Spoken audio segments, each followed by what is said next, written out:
Call to order the President and Board of Trustees. Roll call, please. Trustee Peck. Trustee Rassich.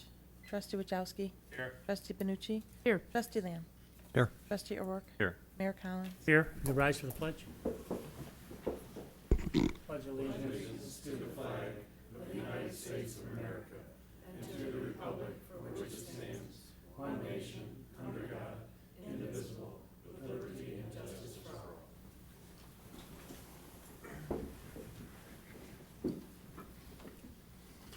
We're seeking a motion to approve the minutes of the Committee of Whole workshop held on October 10th. So move. I have a adjustment or a change, sorry. I brought it up earlier. the first thing? Sorry. I'm What was sorry. your change? Out of, oh. Just on the workshop, it says review of the proposed zoning code ordinance. You indicated that trustee O'Rourke suggested including, and I think all I was trying to do was mention that those two topics were part of the earlier discussion. I wasn't necessarily suggesting that they be approved, it's just that they were part of the earlier discussion. Does that make any sense? We can note those changes. Thank you. Any other comments or questions on the minutes? Not, the motion was made and seconded to approve them. All in favor? Aye. All opposed? Thank you. That motion carries. Presidential comments? Just have a couple quick ones. The first one is, over the weekend, myself and Trustee Benucci attended Ready, Set, Ride fundraiser that was held up in Bolingbrook, and it was quite the event, I must say. It was full, and they gave quite a little presentation up there on how well they've been received by this community. And it's a very expensive proposition to operate that, and I think all funds that they raised were well worth while. So I was real pleased to be invited to that and attend. Also, I might add that on Monday, this coming next week, Mr. Persons and I are going out to Washington again to get our critique on our Fast Lane and Tiger Grant applications, where they'll tell us if we are positive points and then points that we need improvement and maybe some negative points. So maybe we can improve on that this year. And also we'll visit with the DOT. We have senators and representatives from House also scheduled for the meeting. So I just wanted to let everybody know. That's all I have. Trustees' comments? I'd like to thank the students we have here tonight from Plainfield North High School. I always like to thank the students, and it's good to see young people being part of government, if not just observing. I encourage you, if you are 18, to go out and vote for whoever you may choose, but it is important that your voice is heard. Thank you. Are there any other trustee comments? Not, this would be the time for public comments. If there are no public comments, then we'll proceed with the workshop meeting. First item on the agenda is downtown parking study. Yeah, thank you. I guess I'll start off with this too as well. This downtown parking study was one of the items that came up as part of the strategic planning process. And it was actually forwarded during our public outreach at Plainfield Central High School several months ago. And it's an item that the board had talked about as well. And it's not only a study of an inventory of how much parking spaces were available at different times of the day, so I'm not going to steal Lou's thunder here, but also a look forward as to what we can look at as far as improvements are concerned in the future downtown. And so we'll talk about a few suggestions and some estimated costs. We won't have some real concrete estimates like budget estimates until we get to the capital portion, but we're definitely looking for input from the board as to how to proceed in the future. So with that, I'm going to turn it over to Mr. Lou Hausman, and he's going to do a presentation. Feel free, this is informal, feel free to ask questions kind of along the way as to when we get into the different exhibits for different times, because I think that'll be beneficial. And it is interesting to see the patterns as to where people prefer to park in the different areas of the community during the week and on the weekends. And if we can't get Lou's computer to work, we'll switch it back to the computer over here and we'll make it work one way or another. So. Sounds good. Oh, looks like very good. Thank you, Alan. Good evening, Board of Trustees. I'm Lou Hausman with Baxter and Woodman. Thank you for the opportunity to come and speak to you today. hoping to give you a summary of the parking study effort that we undertook recently and kind of go over our findings, as well as we did look at some options for some potential parking improvements as well. We'll just get right into it. Okay, so part of the project task, we did a parking inventory in the downtown. We looked at the utilization, basically when a car is in a parking spot, the spot is considered utilized. And we looked at the percentage of utilization of different various lots in the downtown area. And then we looked at some different potential parking improvements in the downtown, possible ways to expand the number of parking stalls down there. I'm gonna try to go over each of these briefly. So first of all was the parking inventory, and you can see on this color-coded map here, we broke out the number of spaces in the downtown. There's a total of 1,009 that we counted in the downtown. That's a combination of public parking spaces, some of which are on-street, some of which are in off-street lots, private parking lots, and then there's also shared use or lots that are both for public and private usage. So 1,009 overall spots in the downtown area. You can see in the color-coded map roughly where those spots are located and the area of our study that we took a look at. So nice little graphic there. And here is just another graphic in terms of where the parking restrictions are located within the downtown area. Certain streets are marked off for 3-hour parking on Monday through Saturday. Others are 4-hour parking only. And some during school days are no parking down south towards the high school there. So there are some parking restrictions in place, and we've noted those. When we inventoried the existing parking spaces, we did that in July. And we did our hourly counts from 9 a.m. to 9 p.m. in August during various days of the month of August. So parking utilization. Our Institute of Transportation Engineers and Chicago Metropolitan Area Agency for Planning, they recommend an 85% utilization rate for parking areas. And the idea here is you want to be somewhat full but not completely full. You want to give the perception that there is some parking available. Once you get closer to 100% utilized, drivers get frustrated not being able to find a stall. So you want to work towards a desired parking rate of 85%. And that's sort of a rough goal. Certain times of the day you might be over that. More often than not you'll be under that, but that's a good parking rate for your busiest times. So what follows here are a number of different slides, and I'll try to blaze through these pretty quickly. But as we said, we counted weekdays, weekends, during the cruise nights, and we've got a number of depictions here in terms of the overall parking percentages and the utilization rate in the downtown.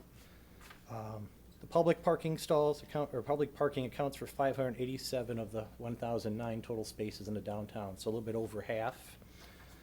And so each one of these rates here, basically, so this is weekdays at 10 a.m. and you can see the different color codes. The light blue areas, 50% or less of the stalls are being occupied. As we get towards the red on the graph, it would be up to 100% or even over 100% at times are being utilized. And you say, how can you have over 100% of the stalls utilized? But actually, we found in several instances, especially during the peak times, that cars sometimes don't obey the marked stall lines, and maybe 2 cars would be in one spot, or certainly with motorcycles, we saw 2 or 3 motorcycles in one parking stall area. And so that's what we mean by over 100%. Not an ideal situation, but it does happen out there. So in general, during the weekdays, pretty light utilization of the parking overall. As you get near Des Plaines in Illinois and Chicago, you're starting to get around 71 to 80% utilized during the daytime over there. At 12 o'clock, Des Plaines and Lockport, you're starting to see a lot more fill in, especially with the restaurants there. At that point, Des Plaines Street south of Lockport Street is pretty well packed with all the parking stalls in that area. But you see a tremendous amount of available parking elsewhere within the downtown. Overall, during the weekdays, and I got one more slide I think here, there's this 2 p.m., similar type of pattern, Lockport Street between Des Plaines and Illinois, and then on Des Plaines itself. 4 p.m., a little bit further. 6 p.m., a little bit more congestion on Lockport Street. And on 8 p.m., you're starting to see more of Lockport Street and some of the cross streets being occupied. But you still see significant light blue areas which are less than 50% utilized. What we found is overall, the parking utilization rates in the downtown never exceeded 40% overall as a total in mass. However, obviously, there's some very concentrated areas of parking utilization near Lockport and Des Plaines. But overall, the village downtown had parking at all times of our study. There was available parking within a couple blocks of the downtown core. It's Friday at 10 a.m., 12 p.m., similar type of pattern, 2 p.m., culminating at this part right here, Friday at 8 p.m. Typically, this is our highest parking utilization, a Friday evening. A lot of folks are out at this time, and you see almost all of Lockport Street is completely filled up. Des Plaines, Illinois, some in Chicago. However, there are still a couple lots. The on-street parking down south of the downtown is still relatively open, and the parking lot up by the library, I don't think was ever more than about 53% full. So there's still parking available, but those areas are starting to be a 2 or 3 block walk, if not more, for those who want to dine right at Des Plaines and Lockport. All right, next I've got Saturday. Saturday maintains utilization rates similar to those on Friday, except Saturday night, for whatever reason, seems to have a little bit more open spots in the evening hour. So Friday, we said Friday evening seemed to be the time where there was the most parking stalls taken up. Saturday's a little bit more open, but still Saturday night is certainly a lot of the on-street parking and the parking stalls in the downtown are being occupied. Yes, sir. On this study, it utilizes, or it's focusing on both public and private, Yes. correct? So the average person coming from out of town, does it take into account the private businesses that have a no parking sign in their lot except the patrons? I mean, somebody coming into town is not necessarily gonna park in a business, but there's a sign saying, don't park here. Correct. They wanna go down the street. So those are identified, the lots were identified in the study, which ones were private, and you'll see that a lot of those private lots are still remaining very light blue in the downtown area, even when everything around it is being occupied because they have no parking, only for private business. So the spots are actually less than the 1,000 available if there are signs saying don't park here. for Right, the there's average about person. 583 public spots out of the 1,000, so there's about 400 private spots. There's a little bit of shared spot in there too, but there's just over, I'd say, right, almost 60% of the downtown parking stalls are public versus the 40%. I think the general complaint, though, from people that I've talked to is, and myself included, when I want to come down here to eat dinner, I'm not necessarily going to park in somebody's private lot. I'm Sure. going to go look for parking on the street or go down to the public lot. Maybe the library is semi-public, but half the spots that are light blue, I mean, I would just take them off the map because the general public is not necessarily going to park in those lots, especially when there's signs posted. Yeah, the large library lot, or the lot that's by the library, C4, shown on this map here, that is a public lot. Right. However, it's a significant walking distance, and not everybody can walk that far, Right. right? But that lot is almost, it was always available during our study. There was always available spaces in that lot. It's just that not everyone can walk that far, right? And I'll get to that in just a little bit. I'm sorry, to follow up on that? Yes. So you're saying that, because I consider the library fairly close, and you're Yes. saying that some people might consider it too far, but yet we're including on-street even 2 blocks, 3 blocks away, correct? Correct, correct. So, Can we maybe look at or consider what the parking is within ease or comfortable distance, maybe a block of Lockport Street, to see what those numbers look like? Is that something you guys can look at? certainly. And we have those numbers, and the parking on Lockport Street at 8 o'clock on Friday is completely utilized. So it is very busy on Friday night and Saturday night in Lockport or Des Plaines, or even Illinois Street, within a block of Lockport Street. So those spots are taken more often than not, and parking is at a premium in those areas. Yeah, certainly I don't consider the library public lot as a very far to walk, but some folks can't walk that far. They're just not physically able to. So everybody's a little bit different. Some folks, even walking a block is very difficult for them. So having the available parking 3 blocks away may not be that meaningful to them if they can't walk a block. That was what I was trying to get at there. No, I understand. I'm just wondering, and I don't know how other people feel, maybe if there's a perception that the library is for library and people shouldn't park there if they're going to restaurants, when if it's open parking, maybe we need to get that word out more. That's, you're getting to the storyline, exactly Okay. right. You are actually. You're beating- I'll get in there. I'm going a little faster. So, See that in the report. you're good. You're good. That's where we're going. So, just last one here is the cruise nights. So we did actually look at the cruise nights as well. This is the cruise night event. 73% of all parking within the study area was occupied during this time. 151 of those 733 parking spaces that were occupied were show vehicles, and 582 were regular vehicles. So we have not only a lot of cars here on show, but a lot of cars here to come to see the show. And pretty much at this point on cruise nights, you're getting almost all of the available public parking utilized. Some of these lots, the private lots still show up as light blue, but in a lot of cases, those roadways are closed, and you couldn't access those lots even if the owners wanted you to, because the roadways are closed. So during the cruise night event, the downtown gets about as close to being fully parked as possible. And during these events, we do see some folks using the gravel lot on the west side of the river there on the south side of Lockport Street, and people are parking there and walking over the bridge to get back to cruise night. So we did see utilization in that case during the cruise night event.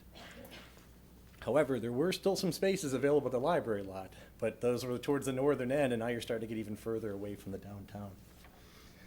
So next, key observations. Parking near Lockport Street and Desplaines Street is highly desired, not a real, not very profound there. I think everyone knows that's the case. The peak demand for the overall study area was observed to be on Friday evening, and the utilization rate of parking as a whole during that time was 54%. However, the parking along Lockport Street and Desplaines in Illinois during that time period was close to 100%. The Plainfield Public Library parking lot, and that's what we're calling it. I know it's a Village Plainfield lot, but it's right by the library, is often underutilized, even when areas of high demand near Lockport Street are at or exceeding capacity, and that's what I got to. During all portions of the study, there were spaces available in that lot, they just always weren't used. And one of the, yeah, we'll get to that in a second. So you can see just that lot is still available. And this is kind of speaks to the how do you get over 100% utilization, that sometimes cars are taking it upon themselves to make their own parking space in those times of high demand. So folks will sort of park in line with the other vehicles, even though if there's not a marked spot there. So we're seeing more than your normal. I hope I didn't put a license plate on there, sorry. But you can see some folks make their own parking spaces during those times.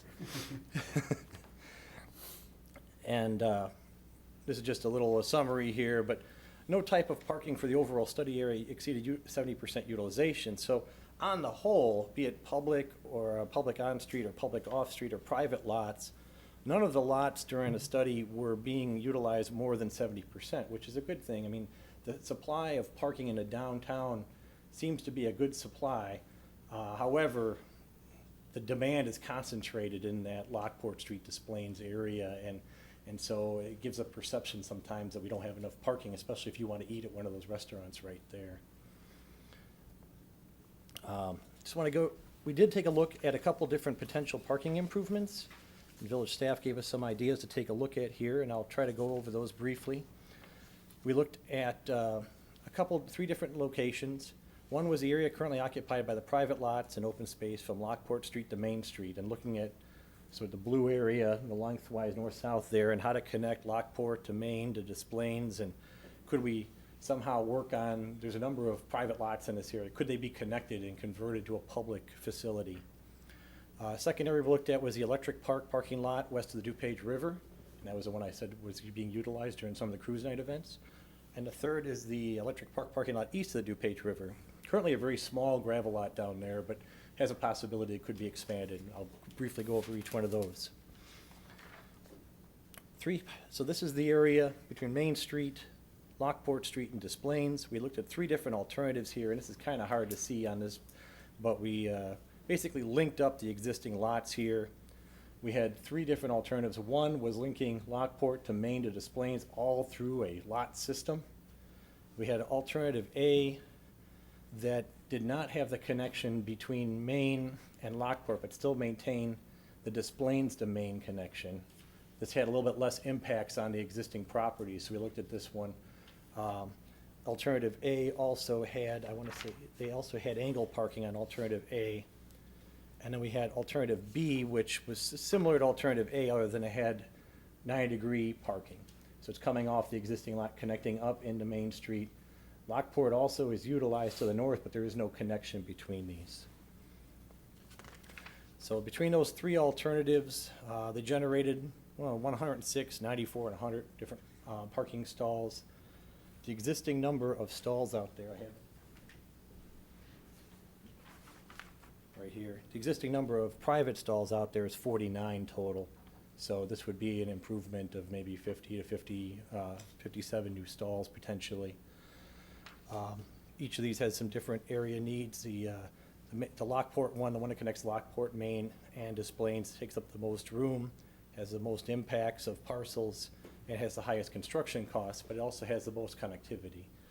And we did do a quick cost estimate to see what those type of parking improvements would cost, and those are some budgetary numbers there for the three different alternatives.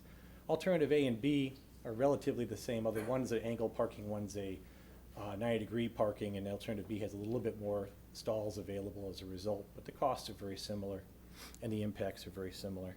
So there are some feasible things we could do in that area if the village would want to, but there's certainly a number of right-of-way parcels that would be impacted. You'd have to talk to the owners and work through that whole process, and that may or not be feasible depending on how those owners feel about that. Another area we looked at was the electric park parking lot west of the DuPage River. This would be basically paving the gravel area and expanding it that's out there right now. This would create 56 new parking stalls, and there's an estimated cost there for the work. It's not a very hard thing to build. However, one thing to note that this parking area is within the regulatory floodway, and it would require some ordinance. You'd have to basically provide some variances from the village's flood ordinance in order to make this happen. Plus the fact that when the waters rise in this area, you'd probably have to shut down a lot for a sustained period of time because you wouldn't want cars to be in there with the floodway. I want to say the floodway elevation in this area is 4 foot above the existing ground elevation. So that would limit the usefulness of this lot in periods of high rain. But it's a potential, and we did look at it, and this is what it would look like. I'm sorry, would you have to pave it? You wouldn't necessarily have to pave it, no, you wouldn't. We did look at paving, and that's what the cost is including, but you wouldn't have to pave it.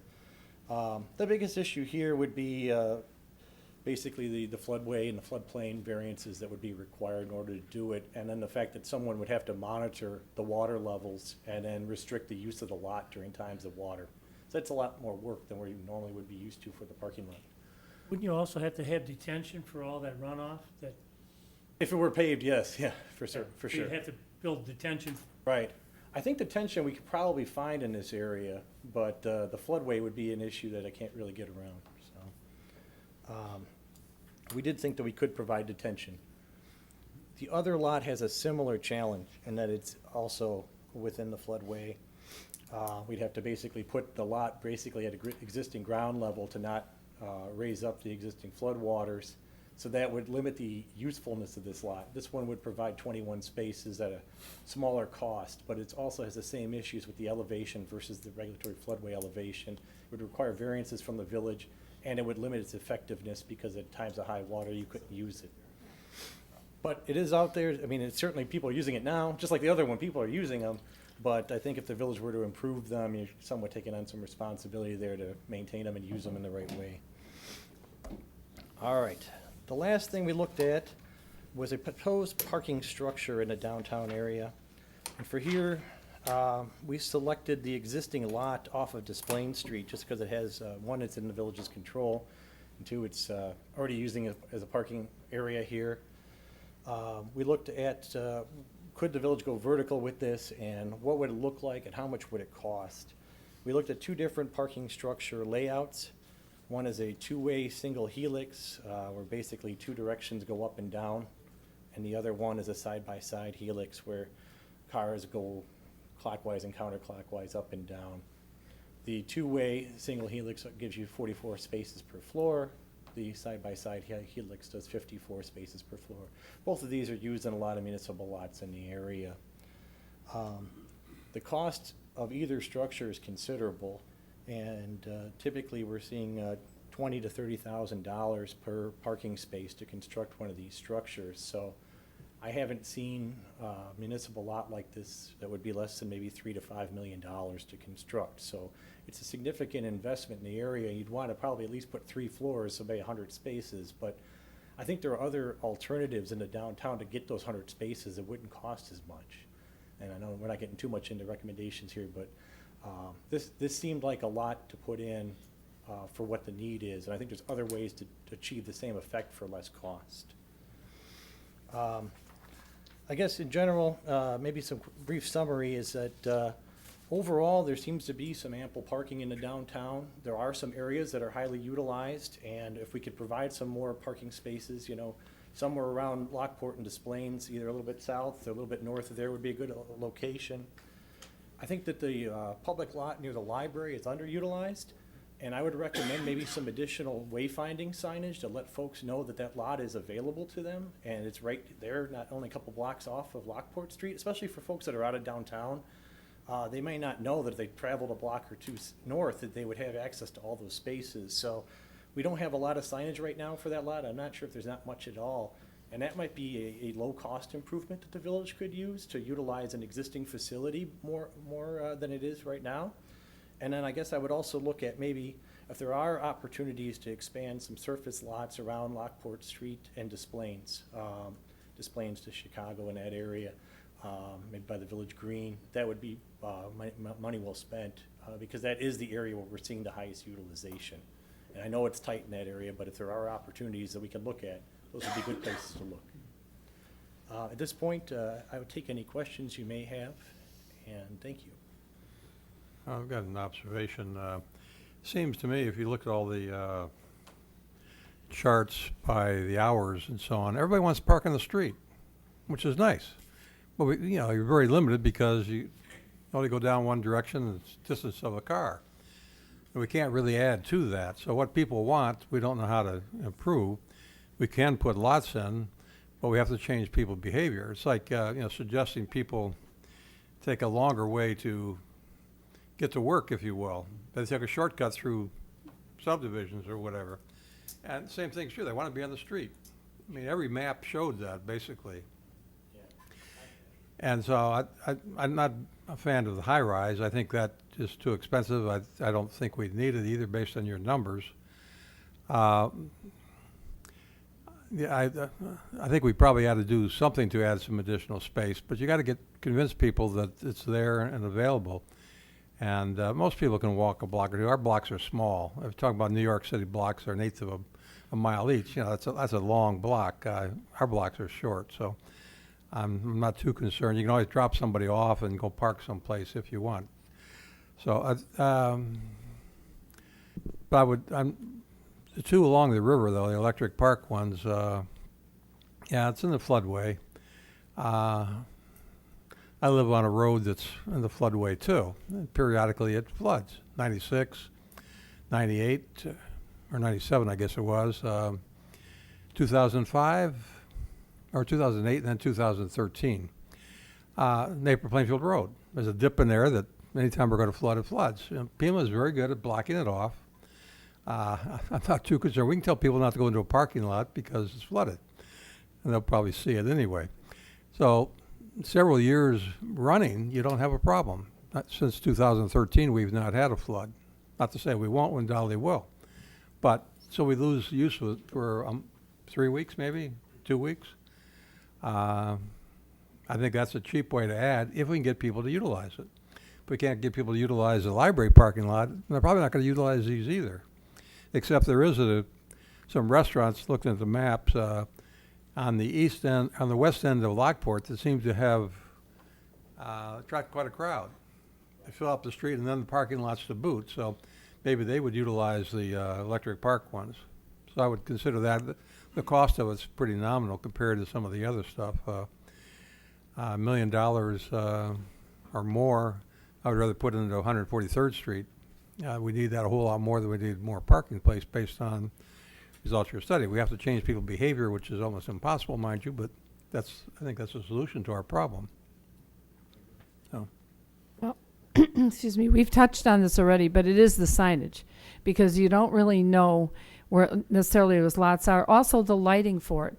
I mean, if you're talking about parking a few blocks away and you're talking about walking down a very dark street, you know, that's the other side of it too. I mean, once you get into wintertime and it's dark, or it's icy streets or sidewalks and that, and you're walking along, you don't know exactly where the best places are, where the parking is. And then again, you're in the neighborhoods, so, you know, now we're impacting, you know, the tranquility. Obviously, people live there and they know they're in the downtown, but that's, you know, still going to affect some of that. I think if looking at what we have, if it's truly underutilized, that's one thing. The other thing is there something we can do to work closer with these people that have the lots that don't use them after hours? For example, I know there's one of the bank lots is right there on the corner of was it Illinois in Chicago, right there. You know, that's closed after hours. The bank is closed. Is that an opportunity for us to work something out with them to be able to say, yes, after 6 o'clock, this lot's available? You know, kind of like what we've done in some of the others, and done over here. Well, I'm pointing over here, but it's really, I know where I'm at, but behind Andreessen's lot area there. And but I think some of it, I think there's a difference between saying spaces are available and the convenience and safety perception for those lots. And I think signage would be a huge part of it, especially if there was some kind of, on the big lot, to say there's a counter, to say 85% full or 25% full or something like that, because I don't think, I mean, and I like the idea of obviously looking at the riverfront and things like that, and part of that group there with the Riverfront Foundation, but I don't see, if you think the library's too far for people to walk into downtown, unless it's a nice summer night, I don't think you're going to see a lot of action coming out of people wanting to walk that far west to say all the way into downtown. Yeah, those are great points. I think, you know, the library lot was expanded not that long ago, and maybe many people haven't gotten used to the fact that it's as large as it is now and is accessible to them. And, you know, the downtown signs you see with the P for public parking, I think we could use a few more of those here, and that might help out as well. And those would be some low-cost improvements we could use to maybe better utilize what we already have. I think that would be great. Lighting's a good point too, but maybe some lighting enhancements would be needed. You know, you both bring up a good point. And if I can step in, the lot, Trustee Benucci, that you're talking about is about as far away from Lockport Street as the library parking lot, and the utilization rate on Friday night of the private lot is over 80%, and yet we're still less than 50% of the library parking lot. So yeah, it very much is a public message to make that available. Yeah. Sure, too, at board's direction, we can increase the size of the displaying slot, parking lot, because we own that. And we could expand that westerly to past the township senior center, because we own all that.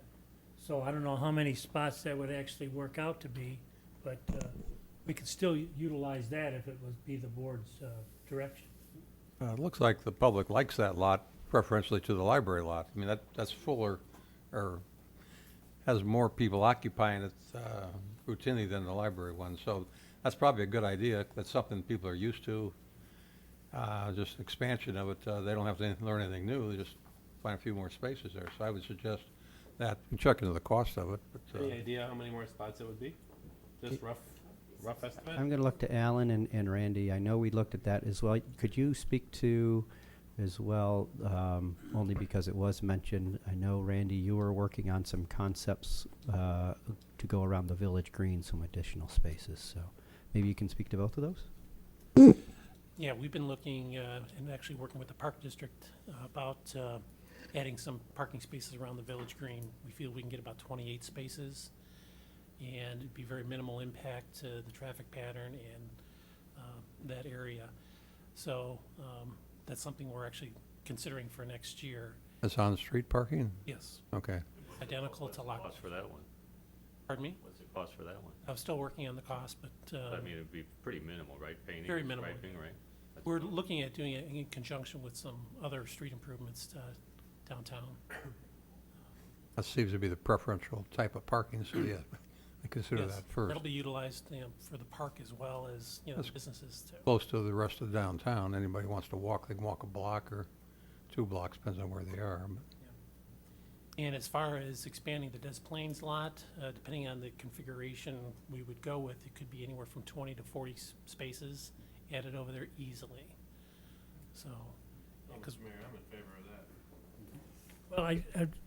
Well, history-wise, on that lot, there was 4 houses on that. 3 along Des Plaines and 1 along Main that were removed by the village, condemned and moved. They weren't of that good a condition, if you will.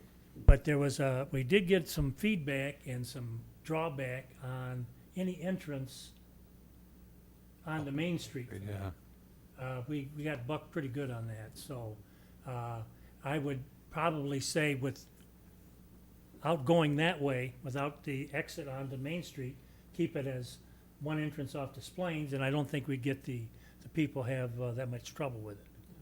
And if we put the low-density lighting like we had, and we put that little berm along the north side, we haven't really got the complaints, because we keep it clean and people utilize it, so. Well, it helps out our businesses in town too. They desperately want the close parking. I mean, we spend a lot of money on the ADA compliance for the curbs and lowering the curbs and things like that. If this isn't gonna cost that much, I think it's a win-win for everybody. It's board's direction. So, I'm sorry, why wouldn't we want an entrance off of Main Street? The people that lived over there objected to it. Was this recently, or was that in the? Oh, no, this was years Do you ago. think anything could have changed? I mean, from my perspective, a lot of traffic is on Main Street. If we could have an access point and parking identified. Well, we got a lot of drawback, and the people that had all the drawback still live there. So, that's my- just informational. wasn't that long ago. I can recall too. Some of the, moving the houses preceded me, but I do recall people are not excited about going. Yeah, the good term, not a site. I mean, my feeling is, I think, if we can get some additional signage to direct people to existing spaces, that's gonna be favorable. And the expansion of Des Plaines, I think that's close enough that people utilize. I think maybe if we look at the electric park with maybe just doing gravel. So in other words, it's in the floodplain, maybe the gravel would resolve the being permeable. I don't know, but I think people park there already. Am I interrupting? No, it was just a discussion of, the mayor asked, even with it being a gravel lot, if we make some changes to it, and I'm looking to Alan and to Randy and to John, with regard to what our ordinances say about us building or not building in the, the floodplain, it would be floodway there. Is that something we can do without having to impact our own ordinances? Yeah, we'd have to go through a variance process, and we can look more carefully at that. Tonight is to gather information from the board and come back to you if that's the direction that we'd like to look at. There are some other options if the soil will accept it. There are permeable surfaces that are even more expensive than the regular paved lots, but they do give you credit as far as comp storage is concerned, and that may be helpful. I think one of the other concerns about the lot in that area is just access getting in and out of that lot. As all of us have been down there, there are certain times to exit, it's best to turn right and not try and attempt the left based on the traffic in that area. So that may be a challenge too as well. But we'd be more than willing to take a look at that and explore and identify the process to. I would be a little hesitant on gravel, and the only reason is, no, I just the only suggested, I don't know, I'm not a designer. No, either am I, but the only thing I've got to go back to, if you people remember, is we had an event where these people drove their cars in there and they sunk down, and they were sunk down about 1.5 foot. A lot of tow trucks had to go over there, and you would think that after one car got stuck, no one else would go in the lot, but that wasn't the case. So they just kept the sheep just kept going in there. No, and I understand, and if it's not the appropriate thing to do, it's not the appropriate, I'm just looking at it thinking people are probably parking there already, maybe even on the lawn. So if gravel is a Yeah. better alternative to the. Oh, I totally agree with that. But if part. not, Yes, then yeah. No, it's totally off the agree, table. totally I agree, mean, yep. I guess where I'm at is, I think, we have a big investment in downtown. We have a nice asset in downtown, both people privately and publicly we've invested. So I think, while it's underutilized, I think this report says our current system is underused, parking system is underutilized. I think perception becomes reality, and if people are driving down Lockport Street and they see the restaurant and they don't see a parking spot, my guess is some people are continuing and just driving back out of town, or going back home and doing whatever, going to another place. So I think if we can add some, because I think whether it's 70% or not hitting that number, I think if we can add stuff that's convenient, I think it'll benefit downtown. And long-term, I think, the investment we have in it, we want it to continue to grow and succeed. So I think the other piece to this, and again, I think discussion's good, so I'm gonna open it up a little bit. I mean, I know we have the high school, we talk about public-private partnerships. I don't know if we've ever considered, having parking there and then maybe having like a trolley that will drive people to downtown and have drop-offs or something. I hate to say it, but I'll bring it up. Maybe angled parking on Lockport Street. Maybe you make it a one-way, and maybe you can add 20 spots more, 50 spots along Lockport Street. I know one-way creates different problems and different scenarios, but at least it's something maybe we should open up and have at least that dialogue. What does that do for us? What are the pros? What are the cons? Are we gonna get more direct? Because I think people would rather park directionally on an angled parking than parallel. Most people don't like the parallel park anyhow. So I think, if we could maybe, I don't know how everybody else feels, at least maybe open the discussion a little bit deeper on those couple of things, is just a thought. Worth a discussion, I think. That's part of what was considered when we did the downtown area. We decided we wanted wider sidewalks where they can have the patios come out and so on. So we lost the opportunity to have angled parking because we have ins and outs that's paved and so on. But conceptually, you're right. Based on what we're seeing here, people want to park in the street. Angled parking, you get more. But we've got a configuration downtown that we spent anywhere from $3 to $7 million, depends how you want to account for it, to get what we have now. So to tear it up for additional parking. I'm not saying I'm saying, what if we created a one-way? Would that open up other Well, options? we've still got ins and outs. I mean, snow plowing down there is tricky because it's not a straight street. We designed it that way, and it looks really nice, but it makes what you're suggesting difficult. But utilize the parking lots. People don't mind pulling in no parking lot. They're used to it, either straight or however you want to do it. But you're right, people don't like the parallel park, but the information says that's where they want to go, and they do. They fill up those spaces preferentially. It gets them right in front of their restaurant they're going to, or whatever, the bar. Too, when you have the angled parking like that, we had it downtown for years. And what the police department realized was that when car A backs out car B from either side of the street, they found each other in the middle of the street because they weren't paying attention. So we corrected that when we put the parallel. But we also lost, I didn't want to say 8 or 10 spots of parking when we got rid of that too. Well, if we could add a substantial amount by expanding Des Plaines area parking lot there, I think that's a really good place to start, because looking for, 3 here or 5 there or something, that's all fine and good, but I really think if we could actually add on 40 spaces, for example, in that area there off of Des Plaines, that kind of is in the center of the downtown businesses, so it kind of feeds into all of them depending on which direction you want to go, and that's part of the reason I think that lot is so popular.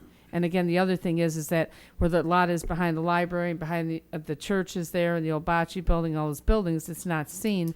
And again, that goes back to the people that don't live in town or in the area and come in and not realizing that that's there for them to use. So the signage there, I think, would be tremendous. And then be able to add on to Des Plaines Street, and then just see where it goes from there.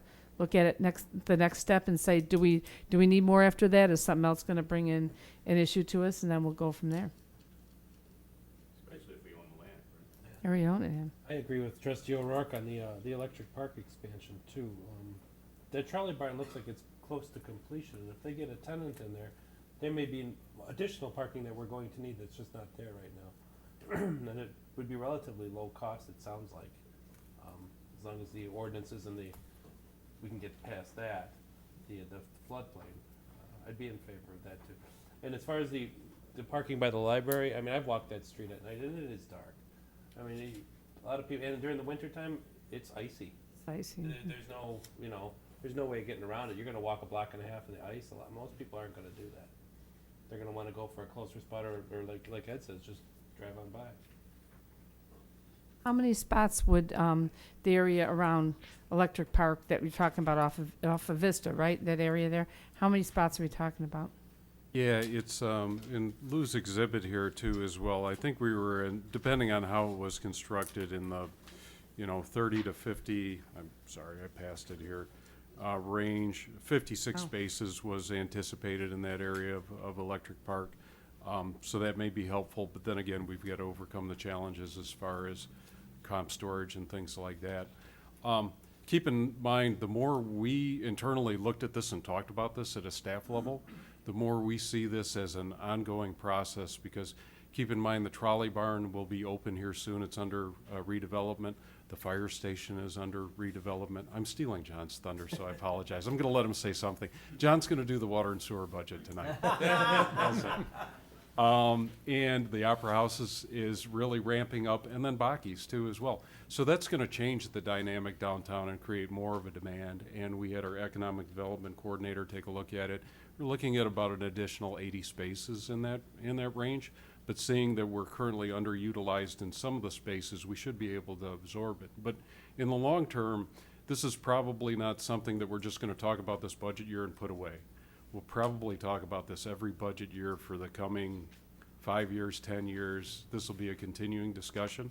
And it's kind of staff's feeling to at least start a conversation with some of these individuals in that area, kind of that meandering area that connects the Des Plaines Street lot, as far as expanding on the property that we already have, working with the other governmental agencies in the area where it can be a partnership there too as well, and then talking to some of the private property owners as to how open they are to that as well. So we see it as a continuing, but again, this is great feedback tonight. We really appreciate it. It's a significant increase. I mean, if you were to do the Electric Park and you were to do the Des Plaines and then you were to do around the Village Green, that's almost a 20% increase in downtown street parking. That's not a small number.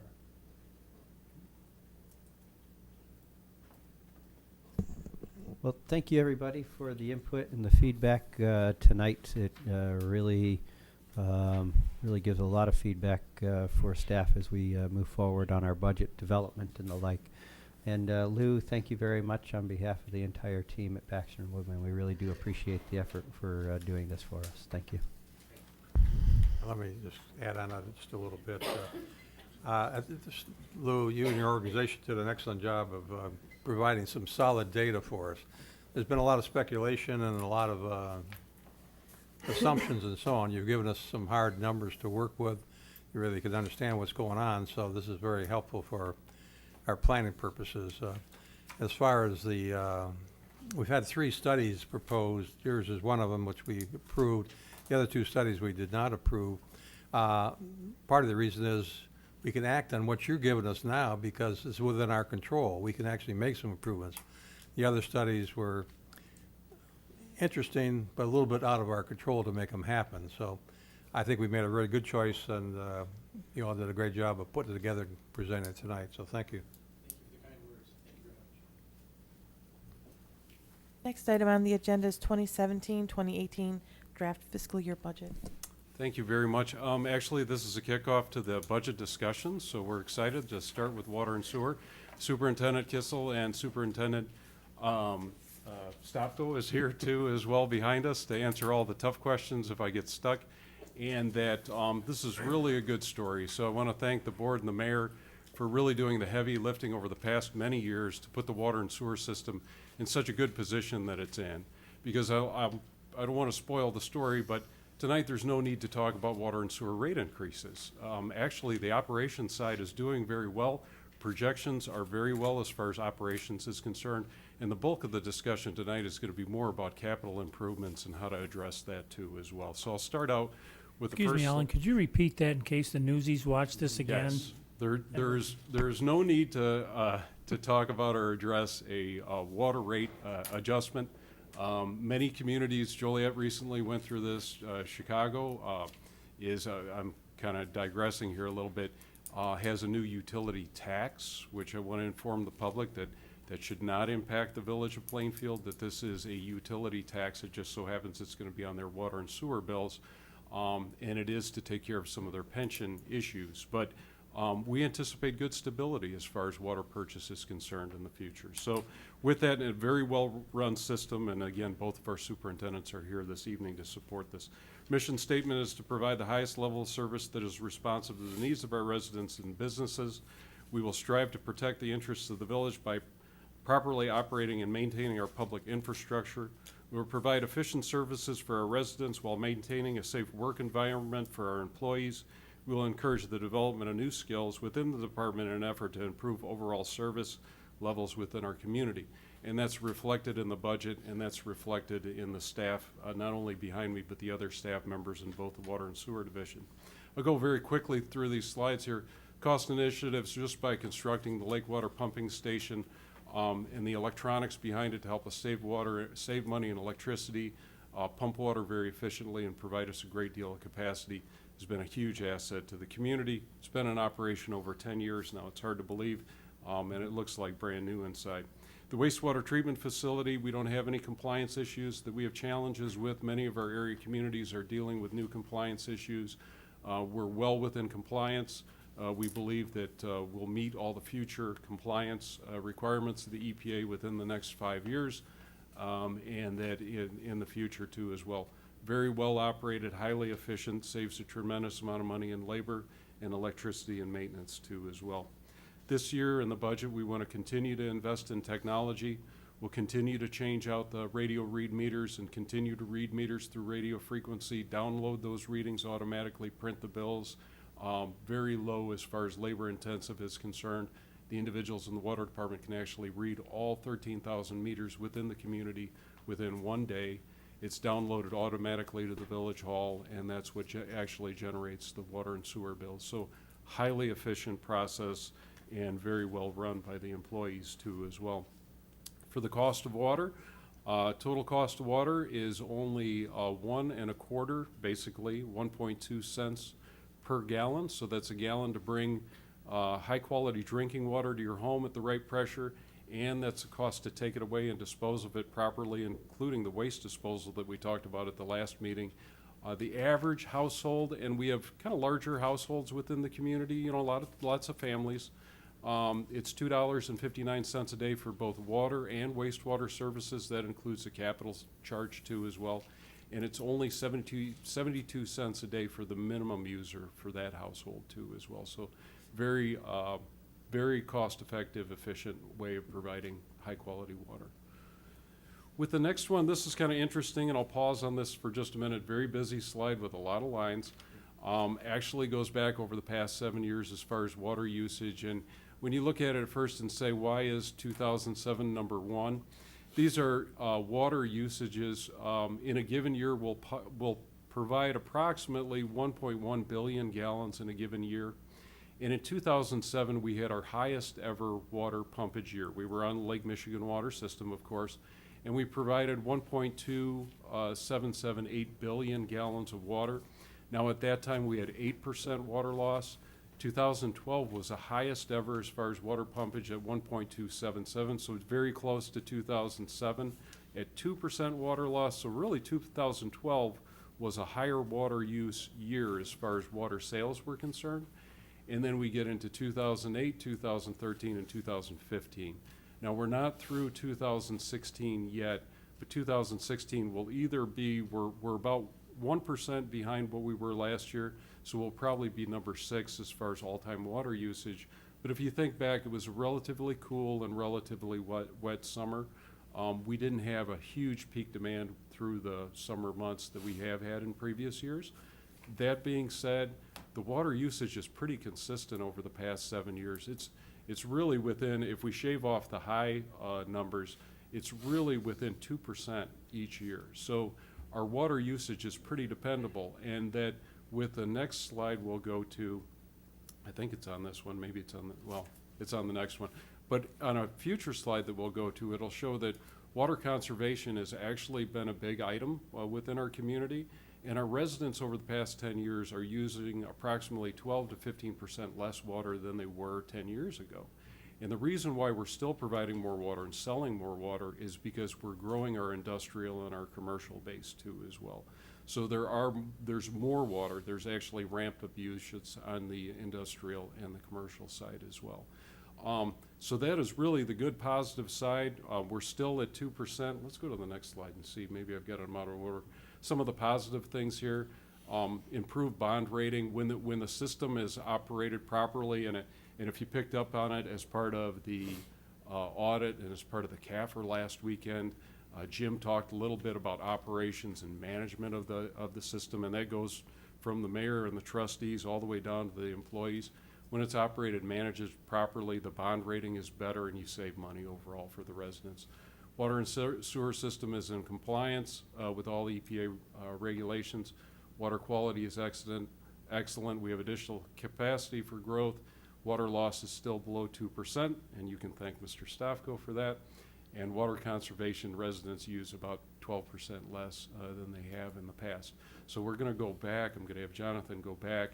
And this is the first sheet that you see within the budget numbers. And at first glance, you'll notice that, first of all, we have the revenues and the expenditures.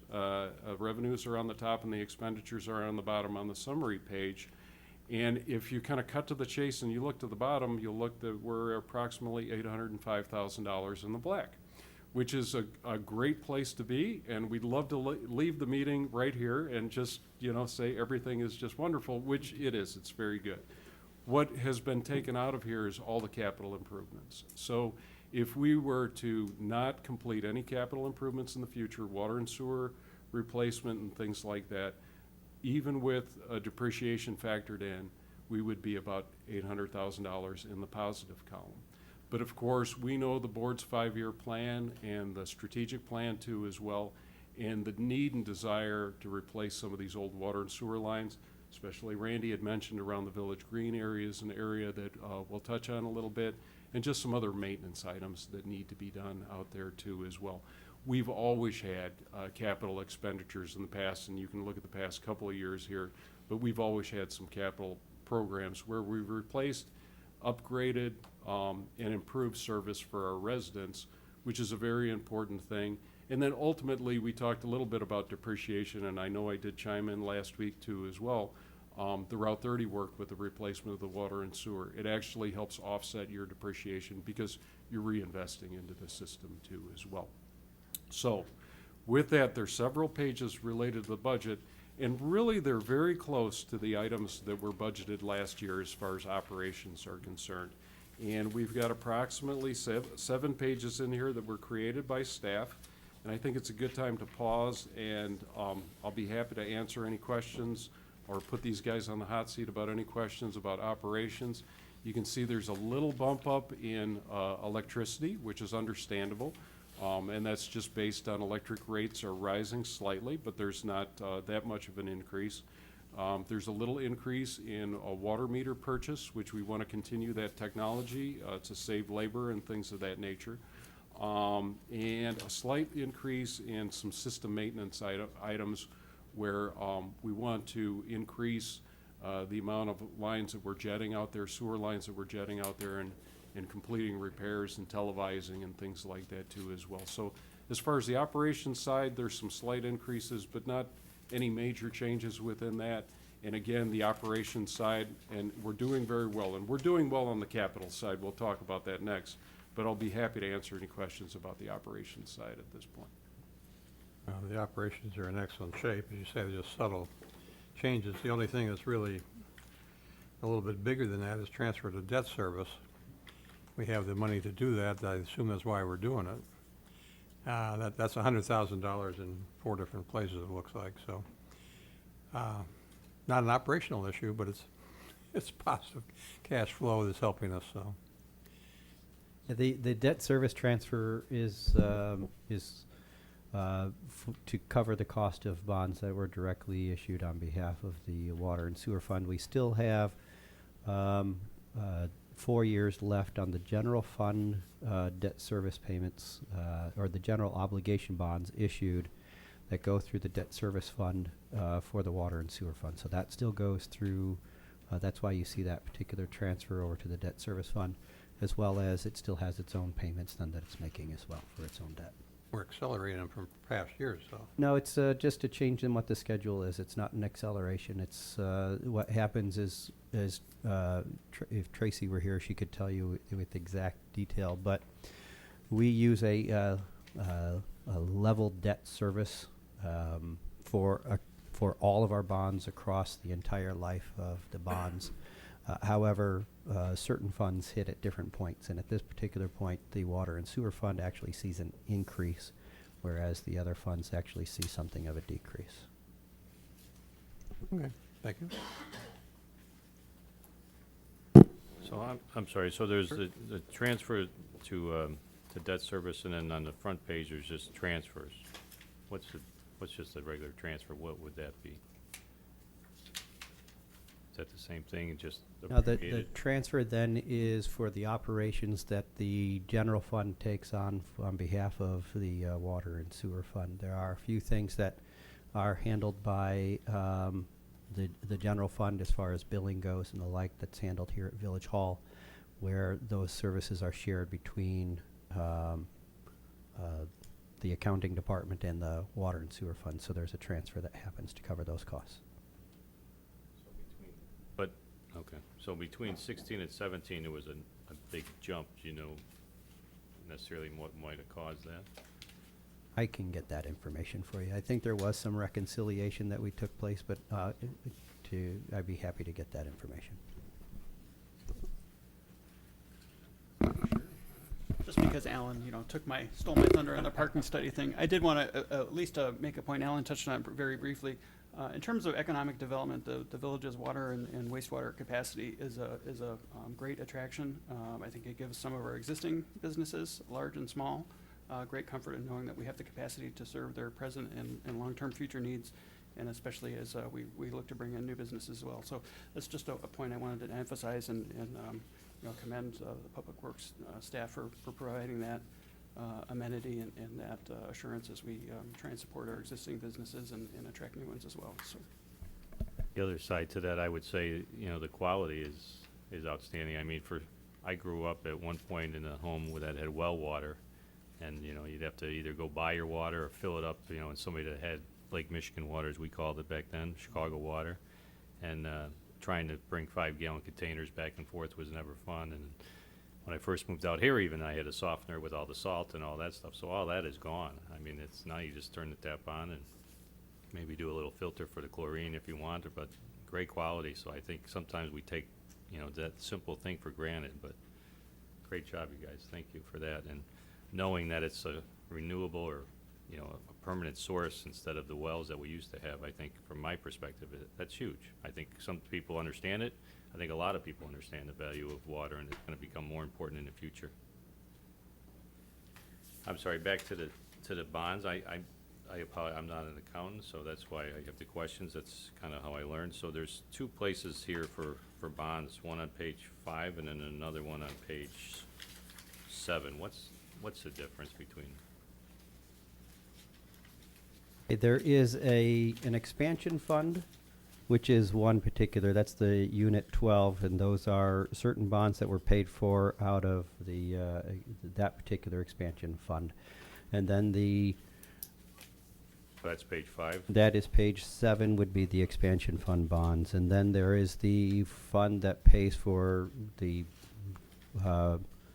regular maintenance bonds that were issued. And then the third one, and if you don't mind, I did take a quick look while you were talking, and that is why we had the increase in the transfer, is to cover the additional cost of the general obligation bond payments that are in the general fund to on behalf of the water and sewer fund. So those are the 3 different places where you'll see bonds for this particular program. I will point out as well, too, that if you take a look at, you'll notice that there are when you take a look at that page 5 and you look at page 7, You'll notice that there, for example, there's a 2005 B bond, principal and interest in both of those. So a component of that bond is both expansion fund and then operating fund, operational bond issues.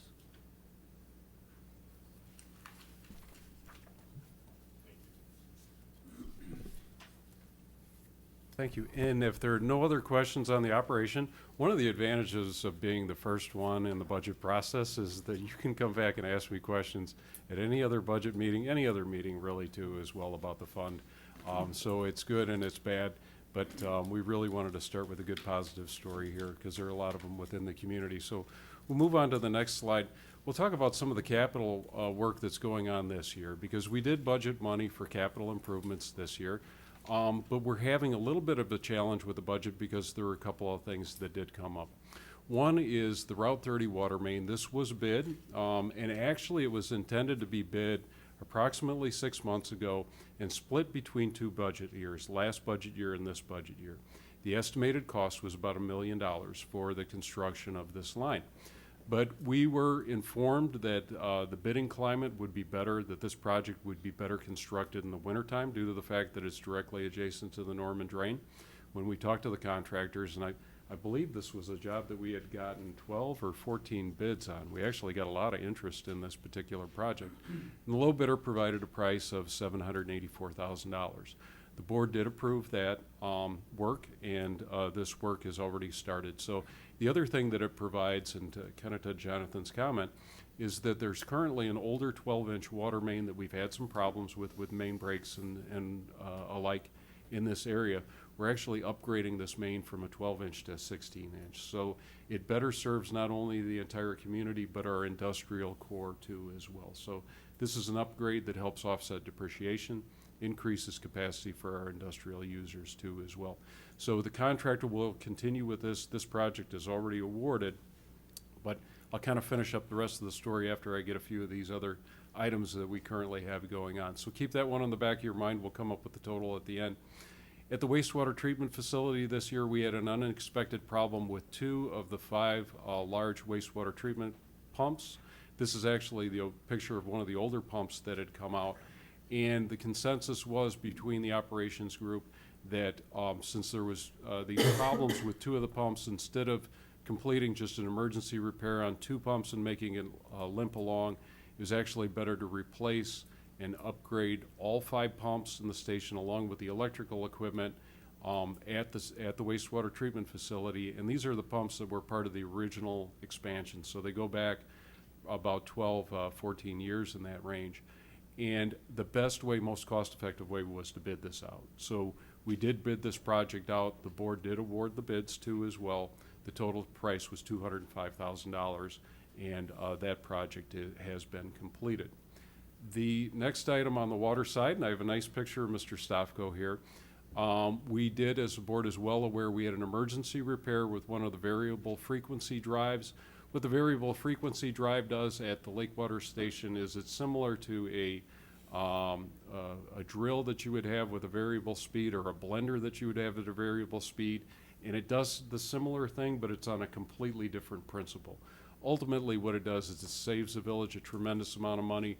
What occurs is instead of this 400 horsepower motor starting all at one time and drawing a tremendous amount of electricity, inside here, right below Mark's hand, there are these large capacitors that they'll charge up with power. They're like short-term batteries. And then it'll allow the pump to start at a very slow rate and ramp up to a faster rate. And it keeps the demand charge on the electrical side from ComEd very low. Actually saves you over $100,000 a year in electricity just by operating the system. And it's a lot easier on the water mains as well as the pumps themselves.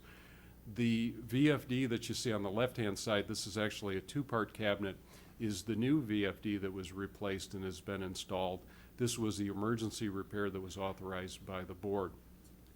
We have 3 other dual cabinets like this that are the older style, older VFDs. They're over 10 years old and they're near the end of their expected life.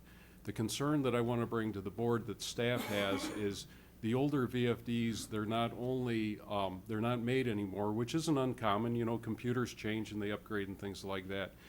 But it's also concerning that we found out that they're no longer making parts for the older VFD. So one of the options to replacing the old VFD, since there wasn't another exact replacement, was to have the factory find parts throughout the country, rebuild the old VFD and put it back in the installation. And we did not recommend, that was on the options for the board, we did not recommend that option because there really wasn't much of a guarantee that they could do it or it would work. So we opted with a new VFD and replacement equipment, and that was approximately in the $70,000 range to have it completed. But it's installed and it's operational.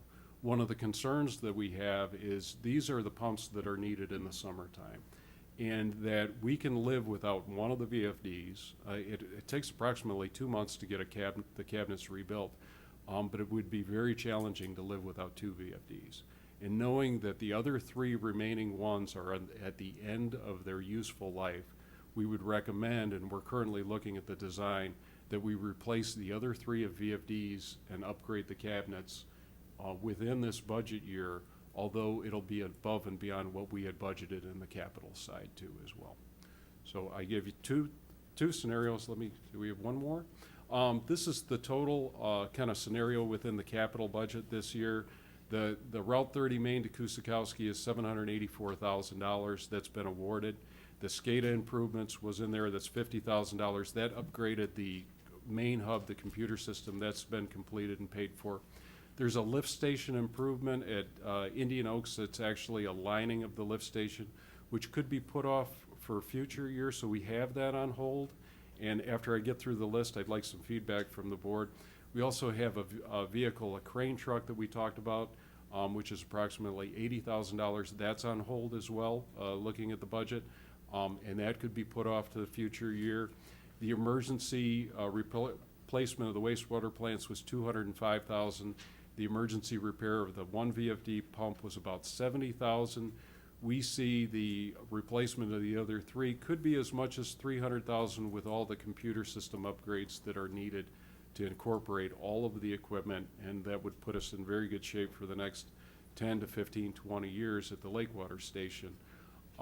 That being said, and the reason why I bring it up today is that even if we hold off on the 2 other purchases, which I'd like some input on that, we're still going to be over what was budgeted on the utility side. And we haven't had a budget amendment in many years. And you can do a budget amendment. Most people think of a budget amendment as spending more money. You can do a budget amendment for having additional revenue coming in. And the bright side of the story is, at this point, the village has put away money for several years in the capital replacement fund. And that's in a separate fund. And I'm not even going to call it a rainy day fund because it really was set aside for things like this that are on this list and other things as far as capital replacement, water main replacement, and things like that. And there's actually, depending on the comfort level of the board, there's approximately $5 to $8 million that's set aside that's above and beyond of what you're required to carry as far as the bonds are concerned and what you're required and what your policy states that you should carry as far as if we had a dip in revenues for a period of time. So you've got above and beyond the money that you have set aside for a rainy day fund or just under the policies that we have, there's an additional 5 to 8 million. And that's why I'd stated, Mayor, that we're not talking about rates tonight. There's no reason to talk about a rate increase because we have money in the bank to cover these things and some other capital things in the future. But I'll pause here for a minute and take feedback. But I do need some feedback on the other 2 items that we have on hold. And then also just to inform the board, the staff will be back with a small budget amendment here in the future based on these scenarios, if the board supports that. Before we ask for them to weigh in on feedback, do we want to also talk, Alan, about some of the other future larger capital project areas that we know that we have, just to kind of help set the stage so that they have a better understanding and foundation of the impacts that we can see coming up. And that leads into, this is 2016, we'll go to the next slide. For 2017-18, we're looking very closely at the area of south of Lockport, around the Village Green, and kind of expanding from that entire area. And that, fortunately, we have Lockport Street was not only completed, reconstructed, but the water and sewer lines and mains were replaced. James Street, although that was completed about 20 years ago, the water and sewer lines were replaced. Desplain Street, all the way from Lockport Street all the way to the high school, that water main was replaced too as well. And Desplain Street North, we're in very good shape. Illinois Street, we're in very good shape. North and 1 block south on Illinois and Desplains, we're in good shape. But when we come across streets like Fox River, from Lockport all the way down to Commercial, Ottawa, Chicago, some of those streets are still in need of water and sewer improvements. The water mains in those areas are literally 90 to 110 years old. They're in that range. They're still functioning. They're actually undersized, a little undersized under today's standards for fire flow.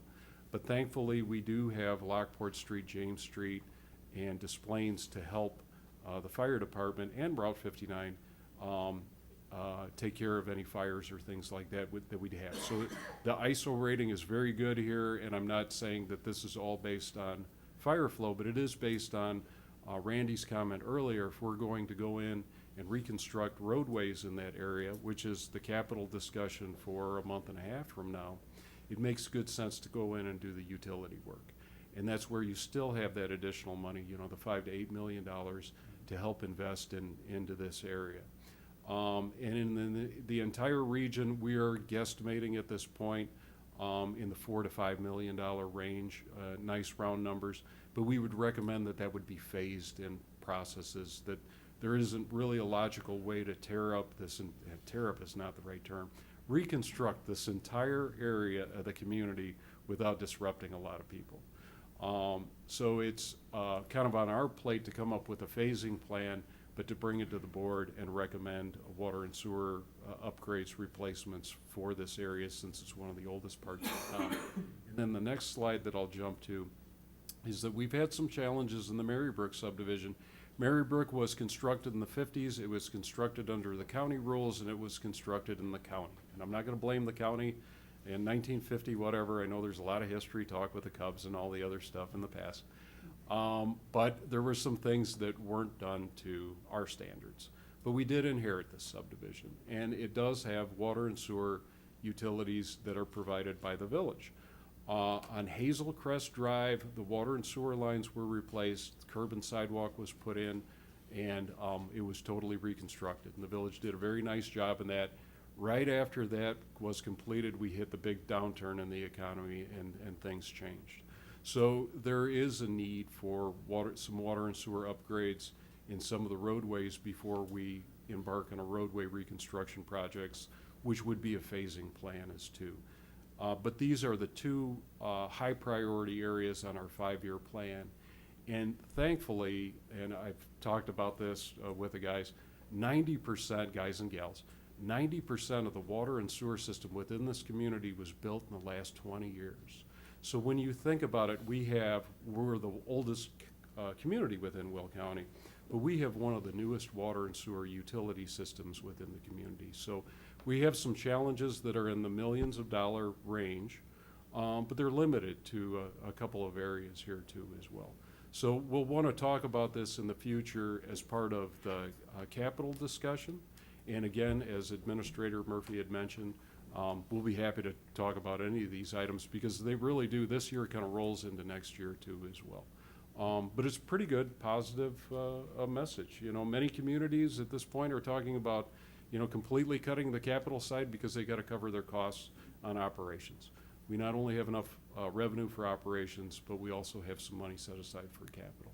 So with that, I'll be happy to answer any questions or take suggestions too as well. Can you go back to the, Yeah. there we are. So we'll start with this slide, and for the items that are on hold, I'll leave it up to the board. The truck, we can always contract out as far as pulling pumps and things like that. The pumps are relatively new. They don't need as much maintenance, and the lift station could wait. hopefully Mr. Kissel's nodding his head behind me. If not, then it may not, but the lift station could probably wait for another year.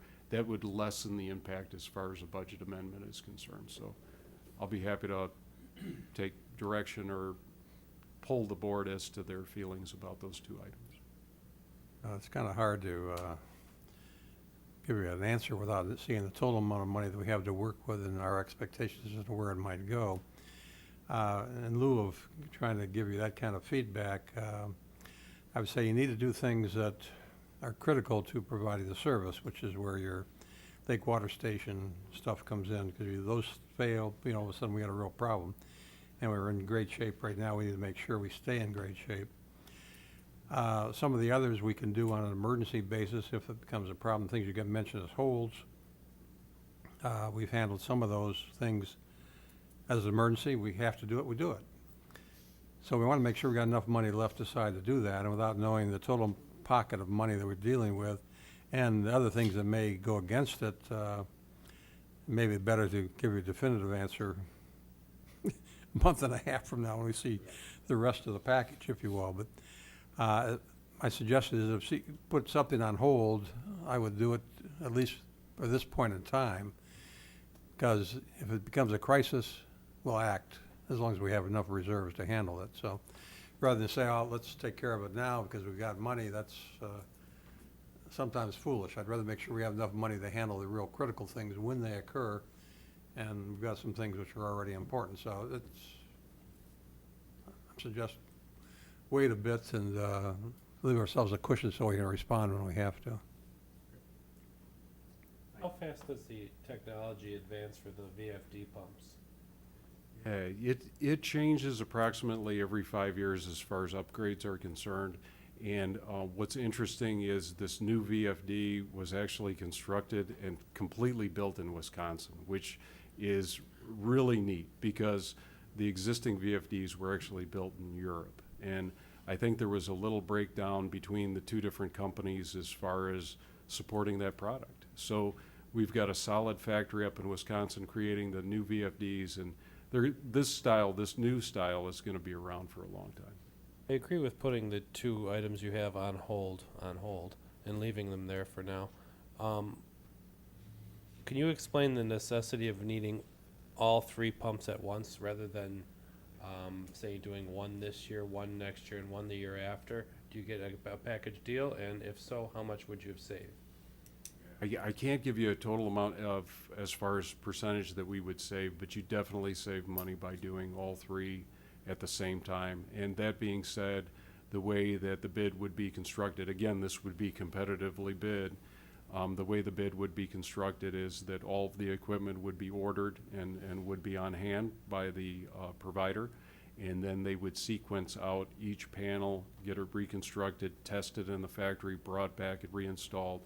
And that's the process that it would take. It's important to start early so we don't miss the winter season, because in the summer, on a hot, dry day, actually all four of these pumps will run at the same time. Now, we have three other smaller pumps that run in the summertime, or run in the wintertime, and run to help provide some supplemental water, but actually the VFDs for those pumps are more readily available. Our biggest concern is just the lag time. We thought in the emergency repair that we were going to get this done in 2 to 4 weeks, and Mark can attest to this behind me, that it took about 2.5 months to get it completed. And we were a little disappointed, but first of all, there was a backlog in ordering the VFD and getting the equipment in, and then actually the diode bridge that was in there, which we were told in this application, we never see a diode bridge go out, no need to replace it. Sure enough, after the panel was reconstructed and went into testing, it was bad, and it needed to be replaced. So that's why we're looking forward to the replacement of the others and actually taking out and replacing all the equipment. Not only the VFD, the diode bridge, and the capacitors are the biggest items in there, but having a solid system that's ready for the next 10 to 15 years. The risk is if we only do one this summer, then I'm left with two new panels that we're very confident that'll run, but for this summer I'm left with two that I don't know how long they're going to last. And if I lose two in a summer, I mean, we've been through this on the well system where we've gone into emergency water restrictions. And even if, for people who do not like to water their lawn or don't water their lawn, if you tell them they can't water their lawn, they're not happy. You know, I can tell you that firsthand. And we're in a very good position with capacity as long as we keep upgrading and the system as a whole. So I know that was a long answer. I don't know if hopefully I answered your question. The difference, I mean, you say if two go down, then it's a problem. But to replace all three, I'd like to see how much money you would save by doing three rather than two. Because if you did two now, it's only one, there's only potential for one to go down, which doesn't cause a problem. That's correct. Rather than buying all three, maybe buy two, put the other items on hold. I mean, unless this difference in savings is so significant that the board says, yeah, that's a good idea, we should do all three at once. I'd just like to see the numbers, the difference in between both, if you could. That's a great suggestion, and we'll definitely get that information, get it back to the board. Thank you. Now, looking at this, I have a little different take on it. I think that if you know, Alan, overall, in all the years we've listened to you and seen the work that you've done in your department and how good it's been, and it's conservative, it's cost effective, and you've just done very good work. And I've said before, either you trust your staff or you don't, and I don't think it's a matter of distrust, but this is the way I look at it from being involved in boards on the other side of the fence. I would say that if this specific thing with these pumps, that if you're recommending that time frame, then I would support you on that because of past history, plain and simple. I think you know, your staff knows you know what you're doing, and you know, if the other stuff you want to put on hold till we delve into it further, that's fine. But I really think replace the pumps, because you know Murphy's Law, and you know what'll happen. Sorry, Murphy, but we know the law. No, seriously, and believe me, Murphy's Law lives at the school district, let me tell you. Anyway, but I'm just saying in general, I would support you getting that in there and replacing that so that we are, you know, in a good position. I'm sorry, can you help me understand? So the 784, has that already been approved? Yes. Okay, so that's really not a topic that we need to discuss, right? Yeah. That's already in the mix. Again, it was intended to be split between 2 budget years. I mean, theoretically, if the contractor lingers past May 1st, it may go into next Okay, year's so, budget, but so we we're, don't so anticipate. you're trying to bring it in from next year to this year? Actually trying to bring a portion of the funds from last year into this year, just to bring it together. So you had actually budgeted the money for this project. It's just that the project is landing in this entire budget year. And so the challenge, you know, we don't typically come up against this challenge, but the challenge is the entire amount needs to be paid this year if we're gonna pay the contractor on time. And I just wanna bring it to the board's attention. Yeah, it's So, I mean, another one of those goofy accounting things, is that depending on when it's bid, and I say it's a goofy accounting thing, but as well it has to do with our goofy fiscal year. We have a fiscal year that starts May 1st, which when you take a look at what all goes into capital projects, we end up having to bridge 2 fiscal years when we're taking a look at a construction season, because construction season typically starts before May 1st and typically runs until, you know, as late as November, depending on how the weather behaves itself. So as a result, we have to take a look at what percentage of the work is being done in what particular fiscal year, and then accounting for it depending on what happened in that fiscal year. And not to belabor the point too much, but when is it materially completed as well can have a driving factor as to what fiscal year it lands in. It's just one of the troublesome things to having a fiscal year that starts May 1st. So when this was being proposed and developed, the expectation is that it would have been started in last fiscal year and then completed in this fiscal year. However, that didn't happen. But the budget had already been approved for this fiscal year before that reality came to be in place. So as a result, we knew we'd have to have a budget amendment to account for that change for this particular fiscal year. Adding into that some of the other things that Alan mentioned, the emergency repair on that VFD also came into play. Everything else is budgeted as we discussed, but that regardless would drive a need for a budget amendment. Now the nice thing is, And as you were right to point out, Trustee Benucci, Mr. Persons, Mr. Jessen, and the entire team over at Public Works has done a fantastic job of knowing how to work within these bumper blocks that we have. And in the last, I want to say 9 years, we haven't required a budget amendment to the water and sewer fund. So it's a testament to the work that they go putting into it. A lot of restrictions placed on them by our accounting rules. And they aren't just our rules, it's just the generally accepted accounting principles. So good job on that. So really the big thing is the VFDs, right? VFDs, correct. Okay, so I'm, in a lift station, you're offering to hold, and the vehicle you're offering to hold, so that's 275 right there, and you're talking about 300 for the VFD. So really between those three items, it's a $25,000 difference. You're in that range. We'd have to total up the amount. Understand, but just generally, right. And my feeling is kind of what Trustee Benucci is that, you know, I mean, you know, water sounds so simple, but, you know, people expect, you know, that there are no issues. And when you hear no issues, then you know people are happy. So I wouldn't want to be, you know, working July and watching that 100-degree click up and all the sprinklers turn on and you're wondering if your pumps are going to quit. I mean, that's not fair to you guys. So if it's got to be done, I mean, from my perspective, if we do it 6 months early and we have to move the money sooner rather than later, but we also hold off on those other expenses, I would support that. You know, if you don't mind, and I'm agreeing with the sentiment of the board here, and thank you very much for that. We've had some conversations internally as well as it relates to the point that you're getting at, Trustee O'Rourke. You know, the 5 things that we worry about, and one is when you turn it on, it comes out clean, and the other one is when you flush it, it goes away. You don't care what happens as long as those things happen. It's up to Alan and his team to make sure that those things do indeed take place. But we in light of what's been going on in Flint and in light of what's been going on up in Wisconsin with regard to the water quality issue in, I think it's, is it Racine? Yeah. You know, when it doesn't work, boy, does it not work. And so we want to make sure that we present to you exactly what it is the big issues are, so that we can take them on well in advance and not have those kinds of issues facing us. As well as Randy was going over the details with regard to the improvements that need to take place downtown. You know, part of what's driving that 90-year-old pipe work is, you know, some concern about the need to replace that with modern technology, so we don't have to lay any more concern about that Flint type issue.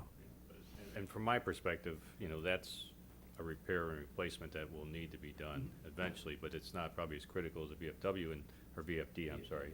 And, you know, the numbers we're talking about downtown are significantly greater. So, you know, I think that's where more conversation will come in. How can we phase that? How can we spread those numbers out? But when something needs, you know, we lost one already, I would support that, especially if you're willing to hold off those other ones. Sure. Thank you.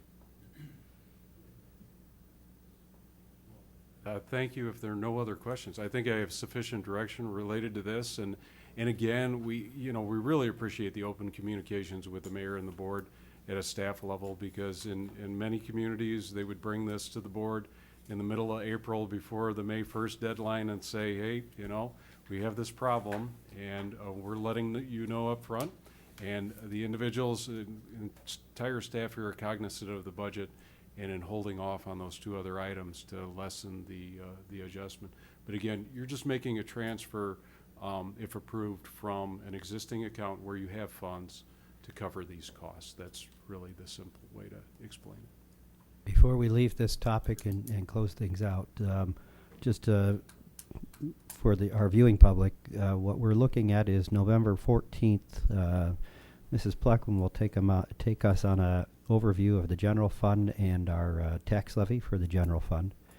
The 28th of November, the police department will look at that in greater detail. Our public hearing for the tax levy, depending on how the conversation goes on the 14th of November, will take place on December the 5th. DPW will go on the 12th of December, and depending on the results of the road condition index and some of the other various feedback that we were given today, where our expectation and hope is that we'll be ready to talk initially on the capital fund as well on the 12th. The action item for the levy will take place on the 19th of December, and then the balance of the general fund and the miscellaneous funds we expect to address on the 9th of January, with then follow-up conversations in January and February. Sorry, so just for clarity, the capital that we don't have here is gonna be discussed all together at one capital Our hope. on the 12th, is that what you said, December Yeah, 12th? our hope and expectation is on December the 12th, is that we'll be ready for that. And I say tentative because the crew that is doing the road condition index for us is currently in the community driving our streets and collecting the data. We expect that they'll have it scrubbed and staff will have it reviewed, and we'll be in a position to be able to discuss that on the 12th. So that's why I'm saying tentatively the 12th. Our expectation is we'll be ready, but as well, I know I have a good habit of pushing deadlines, and this one will be close for us to make sure we're ready to present that to the board. And